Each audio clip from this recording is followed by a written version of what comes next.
խաղաղության համաձայնագրի շուրջ չկա վերջնական համաձայնություն, Ադրբեջանը շարունակում է հայկական կողմին մեղադրել հրադադարի ռեժիմը խախտելու վերաբերյալ, ինչ տեղի ունեցավ։ Դուք ձեր հարցի մեջ երկու փաստական սխալ ցույց թույլ տվեցիք, խաղաղության պայմանագրի շուրջ կա համաձայնություն, եթե նկատի ունենք տեքստը եւ դա ամրագրված է, ադրբեջանական կողմն էլ չի շարունակում հայկական կողմին մեղադրել հրադադարների խախտման մեջ, որովհետեւ չի շարունակում, այսինքն վերջին օրերին նման հայտարարություններ չեն եղել։ Եթե հետևաբար փոխեք երևի հարցը կամ ավելի ուրիշ ձևակերպեք պատասխանը։ Բայց լավ, 3 օր առաջ էր մեղադրում եւ 6 օր շարունակ եւ այո, ինչ որ բաներ է բանակցվել, որի շուրջ է, հա, նման մեղադրանքները դադարել են։ Ես չեմ որևէ նորություն չկա եւ ընդհանրապես նախորդ օրերին էլ, ինչպես գիտեք, այդ մեղադրանքները բացարձակապես անհիմն էին եւ պաշտպանության նախարարությունը դրանք հերքել է,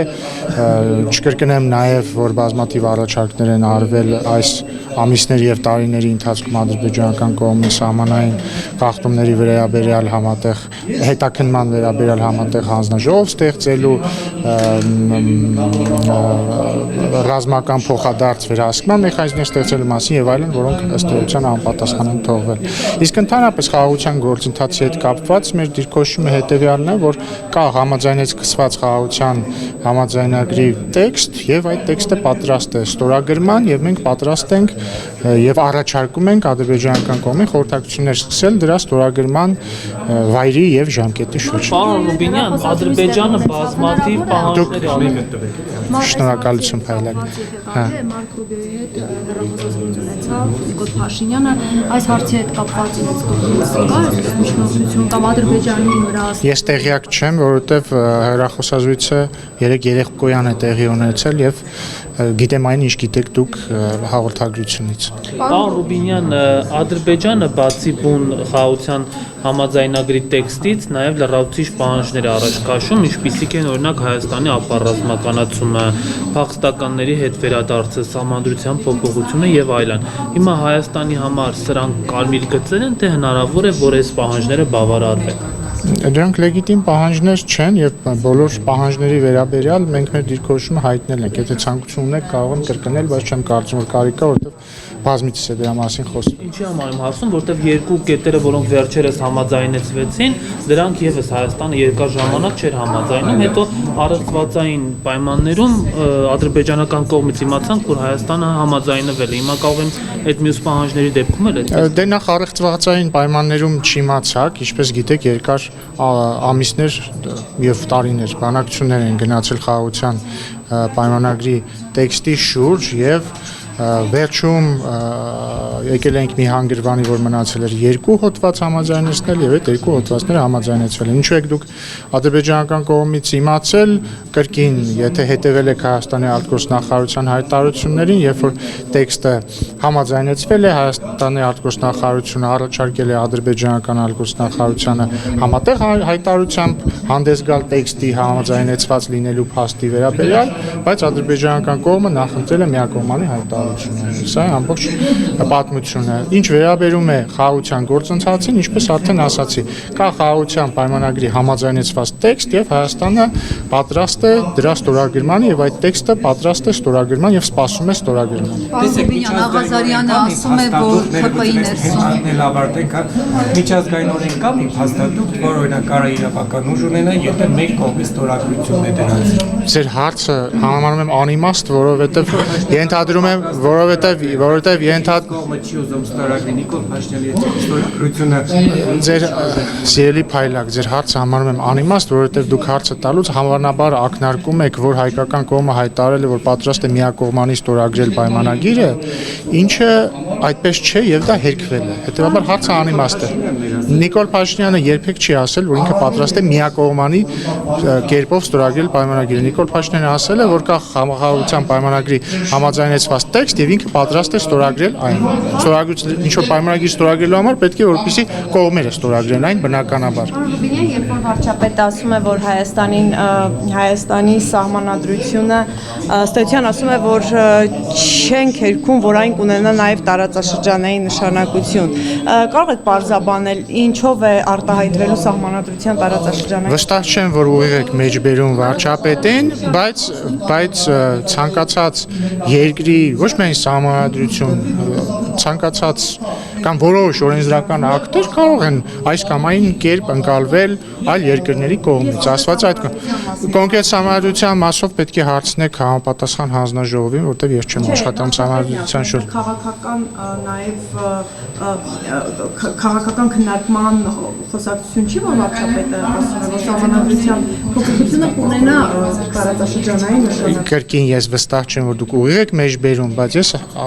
պիտի կրկնեմ ասածս, բայց ես պիտի չեմ վիճարկում, որ սխալ եք ասում եմ վստահ չեմ, բայց նույնիսկ եթե ճիշտ եք մեջբերում, միտքը հետևյալն է, որ տարբեր օրենսդրական ակտեր, այդ թվում սահմանադրություններ, բացի նրանից, որ ներքին բնականաբար երկրների ներքին գործն կարող են այս կամ այն ընկալումը ունենալ արտերկրում, ոչ միայն տարածաշրջանում։ Ենթադրաբար դա է նկատի ունեցել։ Պարոն Բենյան, Ղազարյանը կներես եղեք նույն համադրության հետ կապված արտգործնախարարությունը Ադրբեջանը Հաջիզադեն հայտարարել է, որ անհապաղ պետք է Հայաստանը փոխի սահմանադրությունը եւ Միսկի խումբը լուծարի։ Իսկ Հայաստանի արտգործնախարարությունը ինչ է հայտարարել։ Դա մեր ներքին գործ է, միշտ մենք դա լսում ենք։ Այսինքն դուք գիտեք պատասխանը, շատ ուրախ եմ, որ նաև Հայաստանի արտգործնախարարության հայտարարություններին եք լսում։ Ռուբինյան, պարզապես տեսեք, երբ որ կանգնած է դեռ Ադրբեջանն ամեն օր նախապայմանները շարադրում է եւ գործընթացը կանգնած է, հարցը հետեւյալն է, Հայաստանը ինչ դիրքորոշում է ունենալու, սպասելու է հերթական այդպես հայտարարությունները։ Ինչի վերաբերյալ ինչ դիրքորոշում։ Պայմանագրի ստորագրման մասին է, նախապայմանները։ Ես հենց նոր, եթե չեմ սխալվում, 3 անգամ ասացի, որ Հայաստանի դիրքորոշումը հետևյալն է, որ կա խաղաղության պայմանագրի համաձայնեցված տեքստ եւ Հայաստանը առաջարկել է եւ առաջարկում է ադրբեջանական կողմից սկսել խորհրդակցություններ դրա ստորագրման վայրի եւ ժամկետի շուրջ եւ Հայաստանը պատրաստ է այն ստորագրել։ Դա է քննարկվում, Ադրբեջանը այլ նախապայման չի բերում, հիմա հենց դա է քննարկվում։ Ինչ նկատի ունեք քննարկվում է ասելով։ Նախապայմանները չի քննարկվում, պարոն Ռուբինյան, որովհետեւ Ադրբեջանը միայն նախապայմաններից է խոսում, այդ հայկական կողմն է, որ ժամկետների վայրի մասին է խոսում։ Հա Դուք հարցում եք Հայաստանի դիրքորոշումը որն է, ասում եմ Հայաստանի դիրքորոշումն այն է, որ խաղաղության պայմանագիրը քննարկվում, ես ոչ միայն Հայաստանի։ Որտեղ է ինչ քննարկում։ Դուք վերջերս ներողություն, դուք վերջերս տեսել եք ինչ որ հաղորդագրություն, որ Հայաստանի եւ Ադրբեջանի ներկայացուցիչները ինչ որտեղ հանդիպել են կամ հեռախոսազանգ են։ Դե բա եթե չգիտեք որևէ քննարկման մասին հարցը ինչի մասին է։ Դե միայն հանդիպումները։ Սիրելիներս, խնդրում եմ հստակ ձևակերպեք ձեր հարցը, ստացեք հստակ խնդրում եմ։ Միայն հանդիպումները չէ, դուք նաև հեռախոսազանգ ձևակերպեք ձեր հարցը։ Հետևյալն է իմ հարցը։ Եթե նախապայմանները Ադրբեջանը առաջ քաշում ամեն օր, Հայաստանը խոսում է ժամկետի եւ վայրի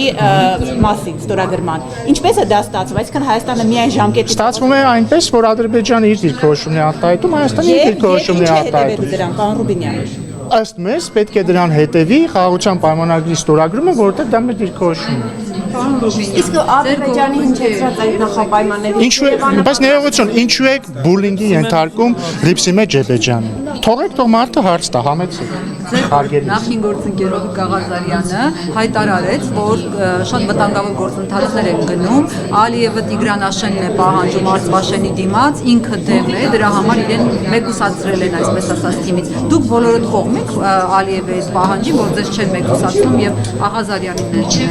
այդպես ճնշումների ենթարկում։ Դե նշված մեջբերման մեջ ոչինչ ճիշտ չէր, ձեր հարցի ձևակերպման մեջ էլ շատ քիչ բան կար ճիշտ։ Ընդհանուր առմամբ ես իմ փորձը ցույց է տալիս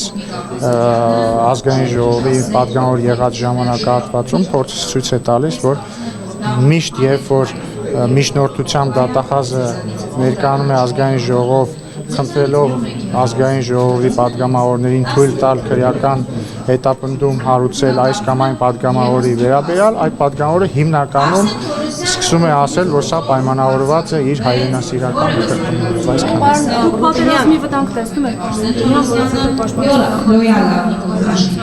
այդպեսի կա, որ գրավորիչներ հնչում են, թեև սահմանին ուղղությամբ չեն հնչում, բայց ամեն դեպքում սահմանագծի երկայնքով երբեմն արձանագրվում են գրավորիչները։ Պատերազմի վտանգ ինչպես երեք, այնպես էլ այսօր, այնպես էլ վաղը կա, պատերազմի առիթ չկա եւ հիմք չկա, եւ սա է պատասխան ձեր հարցին։ Փորձում են ճնշել, որպեսզի հավելյալ իրենց նախապայմաններով պայմանագրեր։ Ես չեմ ուզում հիմա մենք քաղաքագիտական վերլուծության մեջ գնանք։ Հարցնում եք վտանգ կա, վտանգ միշտ էլ կա։ Ոչ չէի ասի, որ վտանգը ավելի շատ է, քան 3։ Բայց այդ վտանգը կա, քանի դեռ խաղաղության գործընթացը չի հասել իր ավարտին, բայց մենք ինչ ենք անում, մենք շարժում ենք խաղաղության ուղղությամբ, սա է պատճառը նաև, որ այդ թվում մեր ջանքերով խաղաղության պայմանագրի տեքստը համաձայնեցված է եւ սպասվում է իր ստորագրմանը։ Տեղեկատվությունը ինչի մասին է վկայում, Նպատակ վկայում է այն մասին, որ ապատեղեկատվություն են տարածում։ Ռուբինյան, ինչ դուք տեղյակ եք պետքարտուղարի հետ վարչապետի հեռախոսազրույցում նախաձեռնություն է եղել։ Եվ պարոն Ռուբինյան, Ադրբեջանի կրկին այդ նախապայմանների մասով Հայաստանը պատրաստ է Ադրբեջանի այդ նախապայմանների շուրջ Բաքվի հետ քննարկումների։ Հարգելի գործընկերներ, Հայաստանը պատրաստ են նրան, ինչ առաջարկել է։ Հայաստանը առաջարկել է Ադրբեջանին սկսել խորհրդակցություններ խաղաղության պայմանագրի տեքստի ստորագրման ժամկետի եւ վայրի շուրջ։ Սա միակ օրակարգն է, որը Հայաստանը Սա այն օրակարգն է, որը մենք առաջարկում ենք Ադրբեջանին դրա շուրջ բանակցություններ խորհրդակցություններ վարելու վերաբերյալ։ Փակուղի այդ դեպքում պարոն Ռուբինյան, եթե դուք խոսում եք այս մասին Ադրբեջանի Ես կարծում եմ, որ գործընթացը հասել է մի կետի, երբ որ այն շատ մոտ է հանգուցալուծմանը։ Ինչու է հասել այդ կետին, որովհետև մենք ունենք ստորագրված խաղաղության պայմանագիր եւ մենք առաջարկում ենք ստորագրել այդ խաղաղության պայմանագիրը։ Բայց դուք ո՞նց եք համարում հանգուցալուծմանը մոտ, եթե Ադրբեջանը Համարում եմ հանգուցալուծմանը մոտ, որովհետև մենք մի քանի տարի բանակցել ենք խաղաղության պայմանագրի տեքստի շուրջ եւ այդ տեքստը համաձայնեցրել ենք։ Հիմա մնում է այն ստորագրել։ Հիմա եթե դուք ինչ ասեմ, ես ձեր հարցի մի քիչ կոնտեքստը եւ մոտիվացիան չեմ հասկանում, որովհետեւ հիմա դուք ինչ կարող եք անընդհատ ասել, թե Ադրբեջանը քանի ապակառուցողական բան է արել կամ ասել, որպեսզի խաղաղության պայմանագիր չլինի կամ խաղաղություն չլինի։ Կարիք չկա դա ինձ ասել, որովհետև դա հանրահայտ է եւ հայտնի է։